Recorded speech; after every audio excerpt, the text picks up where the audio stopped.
അന്റാർട്ടിക്കയിലെ മഞ്ഞുപാളികൾ പൂർണ്ണമായി ഉരുകിയാൽ എന്ത് സംഭവിക്കുമെന്ന് നിങ്ങൾക്കറിയുമോ? ഭൂമിയിലെ ശുദ്ധജലത്തിന്റെ 70% മഞ്ഞായി ഉറഞ്ഞുകിടക്കുന്ന ഈ വൻകരയിലെ മഞ്ഞ് മുഴുവൻ ഉരുകിയാൽ ആഗോള സമുദ്രനിരപ്പ് 58 മീറ്ററോളം ഉയരും.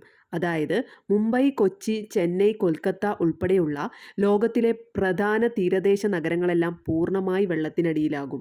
ഇന്ത്യയുടെ 4 ഇരട്ടി വലിപ്പമുള്ള അന്റാർട്ടിക്കയിലാണ് -89.2 ഡിഗ്രി സെൽഷ്യസ് എന്ന ഭൂമിയിലെ ഏറ്റവും കുറഞ്ഞ താപനില രേഖപ്പെടുത്തിയിട്ടുള്ളത്.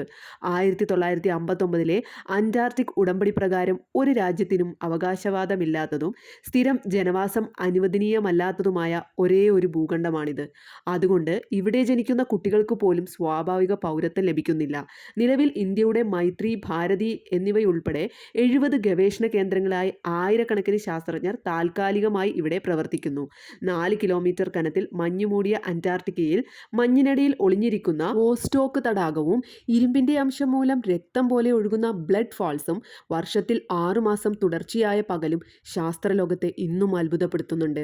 അതുകൊണ്ടാണ് അന്റാർട്ടിക്കയെ ഭൂമിയുടെ കാലാവസ്ഥാ വ്യതിയാനം അളക്കുന്ന തെർമോമീറ്റർ എന്ന് ശാസ്ത്രജ്ഞർ വിശേഷിപ്പിക്കുന്നത്. എന്നാൽ അന്റാർട്ടിക്കയുടെ കഥ ഇവിടെ തീരുന്നില്ല. മഞ്ഞിനടിയിലെ തടാകങ്ങളും അന്യഗ്രഹ ജീവന് തുല്യമായ സൂക്ഷ്മാണുക്കളും ഇനിയും കണ്ടെത്താത്ത രഹസ്യങ്ങളും ഈ വൻകരയിൽ ബാക്കിയുണ്ട്. വീഡിയോ ഇഷ്ടമായാൽ ലൈക്ക് ചെയ്യുക, ഷെയർ ചെയ്യുക, സബ്സ്ക്രൈബ് ചെയ്യുക. Thank you for watching.